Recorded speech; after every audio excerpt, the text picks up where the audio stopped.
What if the most valuable thing in your business isn't what you think it is? It's not your customer list. It's not your team. It's not your profitability, but your data and whether you've built AI around it. That's not a hypothetical. Sophisticated buyers are already asking business owners exactly that question, and the answers are moving valuations. We're back with Brandon Powell, founder and CEO of HatchWorks AI. Last time we cut through the hype. Today we get practical. What AI means for your business, for your team, and for your valuation when it's time to sell. Let's get started. So to back up a bit, because this is all great and very important for our audience, but you got these companies out there that are kind of playing with AI, right? So you may have your accounts receivable person here, your payroll person here, and you don't know, they may have their own ChatGPT or Claude account, and they may have the free version, right? So it's open to the world. So, from the governance issues, right? The importance of having a policy within your company, how it's going to be used and where it's going to be used and who oversees that. I mean, that's incredibly important. And also, certain people can see some stuff and other people shouldn't see some stuff. So how does that all kind of weave into this? Because it becomes complicated because people don't lose sight of it. Because you can have somebody in accounts payable that has using ChatGPT for whatever reason. She or he doesn't realize that it's open source and people can look at it. Yeah. So one of the biggest issues right now is that's called shadow AI. Very difficult right now for CEOs, CIOs, right? Because here's the thing. If I don't give you a license to ChatGPT or to Claude, what are you going to do as a human? We're lazy. We just want to do our job, right? And so if you don't give me access to it, I'm going to use exactly what you said, the free version, which means your data is now in that model. Okay, because they're using the free version because they're humans and humans are going to do what humans do. So one of the things for sure is to look at, the enterprise licenses with Claude or Chat. They do say that, I'm not going to validate it, but they do say that your data when you're on an enterprise license is not being used. So that is one way to do it. The thing that a lot of companies, when we implement Claude, for example, is trying to make sure that we're all working from the same context. So another way to make this problem less of a problem is that the version that they can use at work has so much data and so much context that they're able to do that. They use the one at work so much more efficiently than the one that they could get for free, right? Because you can put all the guardrails in place, you can do all the things. A human will find their way around it. But at the end of the day, if I'm using Claude at work, and Claude at work is built on top of Claude at work, the data we have at work, okay? And we're using context packs. Context just meaning like things like skills and stuff that are like built for work to make it do the job easier. I'm going to use that version at work. And now you're seeing new features. Yesterday, Claude launched a feature called Tag. Okay, we work in Slack, and most companies either use Slack or Teams internally, right? Where we're all chatting with each other. You can literally add Claude into your Slack channel, but it has to be part of the enterprise. And this is great because the stickier they make it as part of the inner workings of the business, like Slack is like where most of my data is of you and I talking or all these channels, that makes it stickier and less likely that they would go use free ChatGPT. Free ChatGPT can't be tagged in to the Slack channel. So I think you're going to see more of this where it gets sticky within the ecosystem. But I'll tell you right now, this is a massive, massive problem. And the bigger the business, the bigger the problem. And the best thing as a leader you can do is don't do nothing. Okay. When you do nothing, meaning you're just like, oh, well, you guys could just use Copilot because that's what I get paid for with my Microsoft. Copilot is not that good. Right. And so if I'm a person at your company and you're forcing me to use Copilot and it's not that good and I can do a better Microsoft deliverable with Claude, what am I going to do? I'm going to use Claude. Right. And so those are things that we have to think about as leaders. And when you do nothing, you are doing something. You are basically unleashing all of your data and all of your people to do whatever they want. Yeah. And there's unfortunately people out there that will be, scouring around for that information. I mean, I don't believe, I bought personally, I bought the license, right? I want to make Yeah. sure, and I've read things about it, everything else, and I haven't opened it up to my company yet. I haven't bought the enterprise license. Frankly, we use Salesforce, and we're going to be having a conversation this week with our reps and about implementing it into our Salesforce ecosystem. And then when I get to a point where I'm comfortable, then I will then buy an enterprise license, and I'll invite people to use it for that stickiness factor. I don't want my data going out to anybody, right? So Yeah. it's important. So, you know, when a lot of people are turning to their IT consultants right now, or IT firms, to kind of be their AI experts, and a lot of them can help them tremendously with Copilot and whatnot. But how what's your view on that? I mean, you built a 200 plus firm focused strictly on AI. You've done hundreds of models and digital platforms and whatnot for your clients. You guys have a great reputation out there. You've been named one of the top firms in the country for what you do by Trade Magazine. So what's your thought on that? Yeah, look, I'm a straight shooter, and I think that if you're going to use a partner like HatchWorks, eventually you have to own this. You have to own this. This is not an outsourced IT project. Okay, the AI is part of your overall business strategy. I look at us like we're like gasoline, right? And like we help them go faster and get there, but they have to start to build this muscle internally. They have to. Like eventually they either, sometimes we even have to provide like a fractional AI officer to help them get going. But that has to be a means to an end, meaning they've got to have it owned internally. And by the way, this is not an IT project. You don't treat AI like an IT. It's like finance. It's like the whole business. Like it runs across. It's water, it's electricity.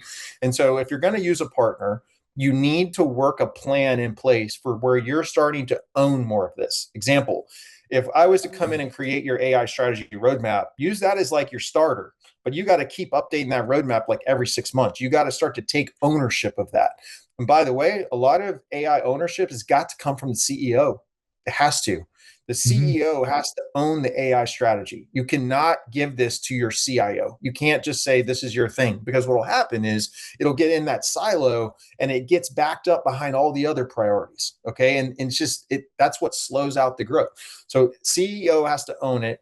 At the end of the day, you've got to work a plan if you're going to use a partner to help you get going, which a lot of companies do. There's nothing wrong with that, but use that as a means to an end. Okay. Use that as a way of like, all right, we're going to get jump started with a company like HatchWorks, but that's because it's going to take me 3 months or 6 months to find my leader for AI. And it's going to take me 6 months to like get my team trained up or whatever your timeline is. But make sure that as you think about it, you're not just looking at your technical roadmap for AI, you're looking at your people roadmap.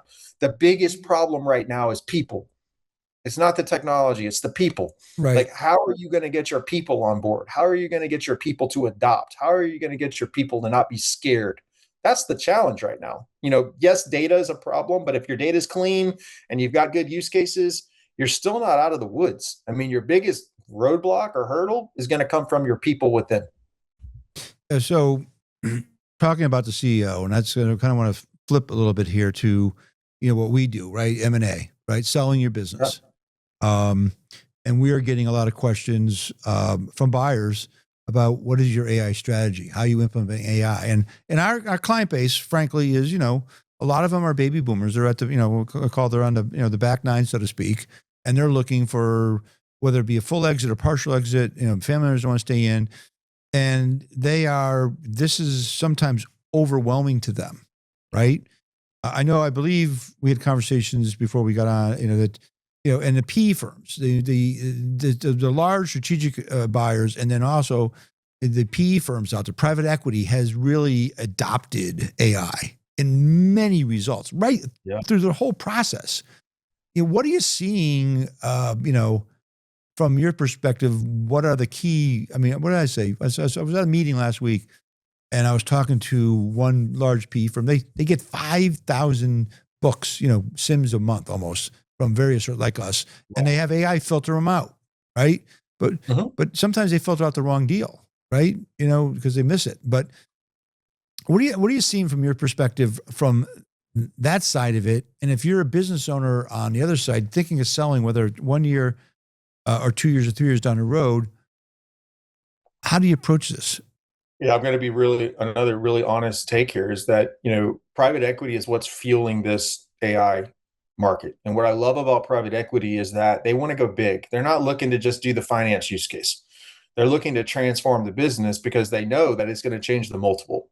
AI can change the multiple of a Right. business, right? If you have a industrial supply company and one of them's already got AI implemented and is efficient, and you got one that's not, one's going to sell at one multiple and one's going to sell at a different one, and there's going to be a separation. And so I'm looking at, if I'm a PE company, I'm like, I'm going to do one industrial supply, transform it with AI, and then I'm going to start stacking them, and I'm going to buy at the old multiple, bring them into the portfolio, which is going to sell at the new one. The thing that I would say for owners is, like, the further we get down this journey, if you know you don't have it, that you're just not going to be able to implement AI in your business, they should be calling to try to get out, because I think the divide will just keep getting wider and wider. So you either got to make a decision that you're going to go and do this, and you're going to start to use AI, because you're going to start to see companies with AI and without AI, regardless of the industry. Right. And I think as leaders, as CEOs, you got to kind of have to make a decision. Like, do you have it in you over the next 2-3 years to go put AI in your business? Because if you don't, I mean, there's a good chance that those multiples even go down on the businesses that have not done anything with AI versus those that have. And I know every industry is different. I'm not trying to, kind of put fear in something. I'm just telling you what I'm seeing right now is a lot of PE-backed companies do a lot of work with AI. They're also asking us to look at a business before they buy it, not just the IT check that they've always done. They want to Right. do an AI check. Yeah. What's the AI roadmap going to be if we buy this business? Yeah, Can we're we seeing that. transform it? Yeah, Yeah, we're seeing two deals we're working on right now. We're seeing that, and I think you're right. I think if you look at the strengths of the company and you look at uh, the future opportunities with the company, and if you don't have an AI strategy as a business owner today, like you said, right, you're going to be looking at as we get farther down the road with AI implementation. The buyer pool is going to give you, we have a sensitivity analysis. We start with one multiple and we add things based on this, and this, and we subtract things based on, weaknesses, strengths and weaknesses. You come down and say, this is where we think the company like you trade, because you have a CFO, you have audit financials, or you don't have a CFO, you don't do inventory, blah, blah, blah, on a monthly basis and perpetual. So that's a hit. You have customer concentration. So you're going to have a line in there that says AI. Right. And to your point, it is going to have an impact on the valuation, because you have two companies, similar industry, same industry, both doing 2 million EBITDA. One has got an AI strategy started, implemented. One has nothing. And the buyer pool is going to pay a higher multiple because this company is ahead of the game. So it brings it down to, so if an owner, CEO comes to you and needs a credible AI story, in the next, 12, 18 months, where do they start?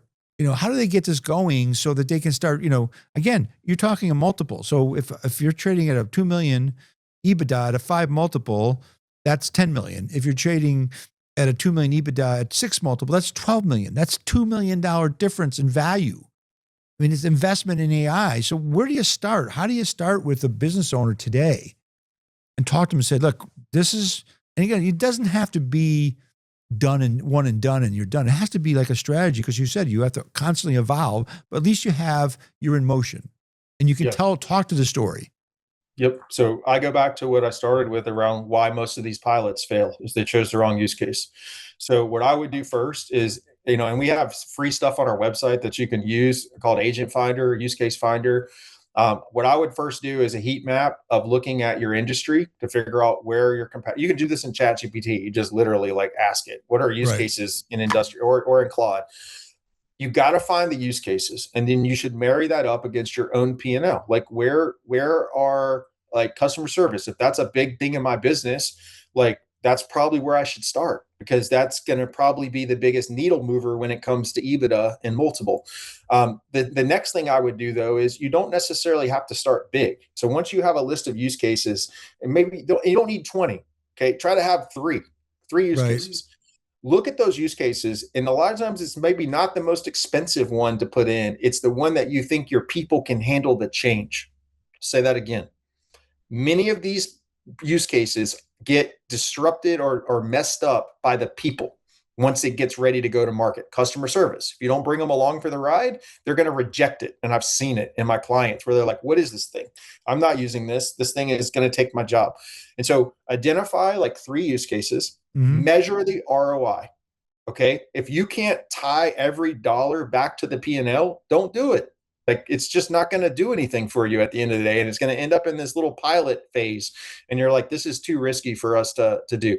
So once you identify that, you can also take a use case and you don't have to do it all at one time. So let's just say you pick the second use case on your list. When you go to roll that out, kind of create a 30, 60, 90 day of like, here's what we're going to do for 30. This is what we're going to do 60. This is what we're going to do at 90. You don't have to like bite it off at one time, even one use case. And so that's my biggest recommendation, because if you can get a win, everyone in the company is going to be like, damn, we just rolled out that agent. It does this. It's not massive, but it does this. We can do this. And it builds confidence within the organization. And that's what you need, because no one's confident when you first start doing AI. And then you get stuck. And that's when everyone's like, this isn't going to work. We're not going to do this here.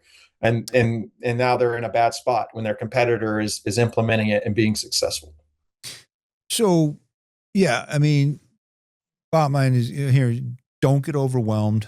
Think it through. Get yourself in a position, look at your P&L. What is the main 2 or 3 areas you want to focus on? So pick a couple of those. Hire the right consultant. You can't do it internally, right? I mean, AI is evolving every single day. And then now you have a strategy. Now you have a story to tell. Because when we're selling, buyers pay for businesses based on historical earnings. They buy them based on their growth strategy. And that growth strategy, one of those pillars that we haven't addressed, like in our presentations that we are addressing now, is what is your AI strategy? Because the question is going to come up. So what's on the, where do you see things going now? I mean, we're into agentic AI. We had, generation, I mean, just very different kinds. Like there's AI for this, AI impact AI. And then now we're into agentic AI. What does the next 6-12 months look like for the advancement of this technology? Yeah, so I think you're going to have further decentralization, right? So these tools like Claude and Chat are going to continue to become more powerful, which actually creates more problems for us as CEOs. And like our people will get productive, but it'll also create, like in my own company, I got people that are running circles around other people because they're so much better at leveraging the tools, right? And so we're going to see this in every organization where we've got the very AI efficient worker and we've got the one that's scared of it and hasn't started. So you're going to continue to see that gap. I believe you're going to start to also see a centralization. So back to how we started the conversation about the data, about the intelligence layer. I think this thing's getting so fragmented that more companies are going to try to pull the intelligence back to one area. Remember how we talked about the CRM data and the spreadsheet? I'm seeing a big uptake in this kind of push to kind of get back things together, because like at the end of the day, if you and I are in a business and we're both using Claude, but we're using it with the company data and we're using it working at the same context, that we're going to be so much more productive and effective, and we're going to be able to get ROI, and we're going to be able to control it. Right? We talked about that earlier about how this has gotten out of control with what people are using. So I think that we're in a further fragmentation over the next 6 months, but we're also seeing people that are tired of the fragmentation start to re-centralize around things. I think you're going to continue to see a big push from Claude. They got these deployment funds now. The AI deployment funds got like $4 billion in backing. So you're going to continue to hear this concept of a forward deployed engineer, where you drop one of those in your business, and supposedly like magic, AI is going to get implemented. Never but that they don't easy. understand the history of the company and all the politics and all that stuff. So I have a whole different nature there. But I think you're going to continue to see that pushed by all of these different platform providers. I mean, I think, like a business, I'll use a manufacturing company, right? I mean, the only way to keep up with your competition is to invest in your business, invest in your people, your systems, your machinery.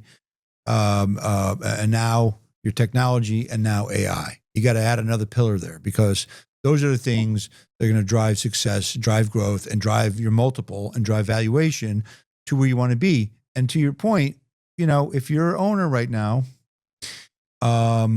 you're not comfortable with this change, and maybe you're not. Maybe you're not going to be working long enough to see the ROI on it. Maybe it's time to really think about transitioning out or bringing in a partner to help you get there, because nothing's more important to our client than, the legacy of the built over, 10, 20, 30, 40 years, their people, their culture, and prosperity of the business and community. So you got to get on the bandwagon or you're going to be left behind. I mean, that is something that we can't emphasize enough. Any final takeaways for our listeners you want to, that we didn't address that you want to talk about? Yeah, I would just say no matter what size business you're running right now, you have opportunities with AI. Like, in AI right now, I see everything from like $20,000 workflow implementations that could save you $200,000 in 12 months to, $1 million data transformation. So unlike the software era when it was always like $500,000 to build a piece of software or more, that's come down to where it's cheap. So if you've kind of stayed away from AI because you're like, this is too expensive for my business, it's not, I promise. There's a lot of ways of implementing AI that will not cost you an arm and a leg. And if you do it with the principles around ROI focused, you can do it no matter what size business you are. So I just think there's a stigma that some businesses are like, well, I'm too small to implement AI. By the way, I actually think you have the most opportunity. The smaller you are, the faster you can go, and the easier the people problem is. So like, you actually can use your size to your advantage. That's what I did. When I transformed my business, I was smaller than Accenture. Look at Accenture. Right. Their stocks through the dumpster, right? Because they're too big. Yep. So your size is actually your advantage when it comes to AI. Yeah, because then it could grow with you and you bring the right people in to work with you. So, Brandon, this has been fantastic. How do, if our audience wants to get in touch with you, what's the best way to get in touch with you? Yeah, so just my LinkedIn is Brandon Christopher Powell. I'd love to connect on there. We also, if you want, we have tons of free stuff on our website. Like, we got a lot of stuff on AI and Agent Finder. We don't see any of your data. You won't be contacted. It's on HatchWorks.com. Lots of free things on there. Guides, AI 2026, kind of what everything going on in AI, newsletter. We just love sharing knowledge. That's why I love doing these podcasts and learning. And so, yeah, if there's anything that you need, don't hesitate to reach out. Well, Brandon, this has been fantastic, very informative, huge benefit to our audience. I can't thank you enough for taking the time. I know you're really busy growing your business, and appreciate you being on today. Yeah, thanks so much for having me. I really appreciate it. If you missed the first part of this conversation with Brandon, you can click the link below to watch it. Again, my name's Keith, the Osage Advisors. Thanks for being with us today, and have a great day.